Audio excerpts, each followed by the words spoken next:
What's up guys, Perry from Rockville here, and today I'm going to show you how to set up the D4-70 dual 4-inch 70-volt commercial wall mount speaker.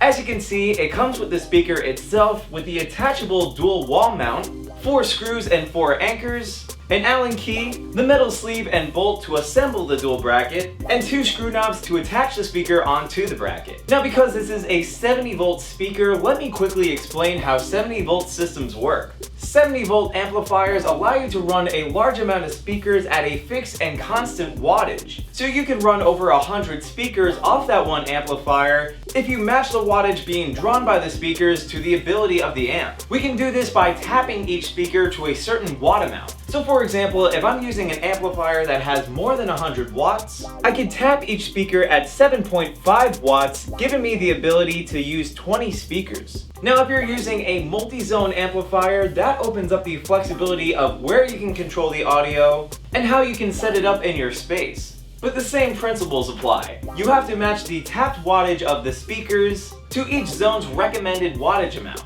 And from there you'll have independent control of the speakers in each zone. If you want to learn even more about 70-volt technology, check out our video on what is 70-volt. Now when mounting the speaker, we suggest the use of a level for a cleaner install. So one of the first things we can do when mounting our speaker is take the base of the bracket, line it up to the spot on your wall where you want to mount your speaker, and once you find where you want to mount your speaker, you're then going to take a pencil and use it to mark where you're going to screw in your screws. Make sure not to screw it randomly but into sheetrock, avoiding any studs. This way the anchors can grip into the sheetrock of your wall. So next we're going to assemble the bracket by taking the base and the bracket itself. Then you're going to take the stamped part of your base and line it up to the stamped part of the bracket here, while also having the holes of each line up. Then we're going to take the bolt with our metal sleeve and take off the nut at the end. We're also going to want to make sure that the washer stays here with the bolt. So next we're going to take the metal sleeve and line it up to the inside of the base. And again we're going to want to line up the holes of the sleeve to the holes on the bracket. Next you're going to take your bolt with your washer and run the end through the side of the bracket with the stamp while making sure it's also running through the metal sleeve. Then we're going to take our nut and screw it onto the side of the bolt where the threading is revealed. You don't have to tighten this all the way just yet because we're actually going to do that later. So next we're going to make the holes on the spot of our wall with our drill here. And you're also going to want to make sure to use a drill bit that's going to be big enough to fit your anchors. So after we've made the holes on our wall, we're going to take our anchor pieces and feed them through the holes. So after that, we're going to take our bracket and our 4 screws. We're going to line up the holes of the base here to the 4 holes on our wall. So then we're going to take 2 screws at a time to secure the top of the bracket, and then take the other 2 to secure the bottom. So starting with the top, we're going to take the 2 screws. We're going to feed the screws slightly through each hole, and then we're going to use a drill gun to start securing the bracket onto the wall. So now to secure the bottom, we're going to slightly lift up the bracket. As you can see, I have the 2 screws slightly inserted to the bottom, and then I'm going to take my screw gun to finish securing the bracket onto my wall. So now that we've got our bracket secured to the wall, we can now take the time to adjust where we want to position our speaker. As you can see, we can position it as high or low as we want, but for today I'm going to position it right in the middle. So after we found the position we want, we're going to then take the included Allen key and a pair of pliers or a wrench. We're going to take our pliers and hold it up to the nut on one end, while we use the Allen key to tighten the bolt, which will hold the position of the bracket. So now that our bracket is fully secured to the wall, we're then going to attach our speaker to the bracket. To do that, we're going to line it up to the inside of the bracket, with the holes on the top and the bottom of the speaker lining up to the holes on the top and the bottom of the bracket. Then we're going to take the 2 screw knobs here. We'll take one and start with the bottom of the speaker, and we'll line up the screw knob to the holes on the bottom of the bracket and the speaker, and then tighten the screw knob to lock it in place.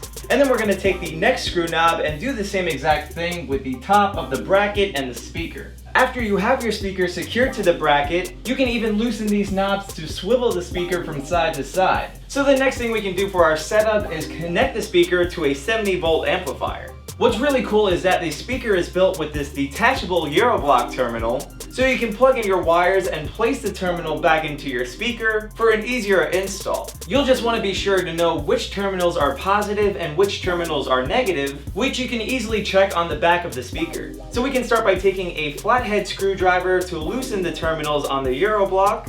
Next, we're going to take our speaker wire and plug the red positive wire into a positive terminal on the Euroblock, and plug the black negative wire into a negative terminal here on the Euroblock. From here, you'll take the flathead screwdriver to tighten up the terminals to lock the wires in place. From here, we can take the Euroblock terminal and plug it back into the speaker. So the next thing we're going to want to do is run the speaker to the amplifier. For an actual install, you can even run the wires through your wall for a cleaner look. So we're going to take the positive and negative ends of our speaker wire and either run it through the direct output of the amp or to one of these zones. If you were to use the direct output, you would take your positive wire and run it through the 70 volt terminal on the back of your amp, and run the negative wire to the common terminal on the back. But for today, we're going to use one of the available zones, so we're going to take the positive wire and plug it into the positive terminal of zone 1. Then we're going to plug the negative wire into the negative terminal of that zone. Now, as we discussed before, we can tap the wattage of our speaker so that it will pull a certain wattage from the amp to power the speaker. This speaker gives us plenty of options for either 70 volt settings or 100 volt settings. This gives us full customization of the sound in whatever space these speakers may be set up. So let's say we wanted to have 10 of these speakers set up in a zone using 50 watts of power from our amp. We would then want to use a flathead screwdriver to set the tap on the 3.8 watt setting. We even have a tap for 8 ohms to use with a standard home receiver. We can also set up multiple of these speakers through parallel wiring, which is just daisy chaining each speaker by connecting the positive and negative terminals of each speaker through speaker wire. The Euroblock of this speaker actually makes this a lot easier. So to start this process, you're going to take one speaker wire, plug one end into the positive and negative terminals of the first speaker, then take the other end and plug it into the positive and negative terminals of your next speaker. So to connect your second speaker to the following speaker, you're going to take another set of speaker wire, plug one end into the available positive and negative terminals of your second speaker, then take the other end and plug it into the positive and negative terminals of the next speaker. So you'll repeat this process until you reach your amplifier, where you can plug the positive and negative wires into the positive and negative terminals of an available zone. And don't forget, you can tap each speaker so you're pulling a certain wattage from that zone for a fully customized sound. So we're about to play some music so we can hear how the speaker sounds, and we've tapped it at 30 watts, so we're using the speaker at its full power. So let's hear how the speaker sounds.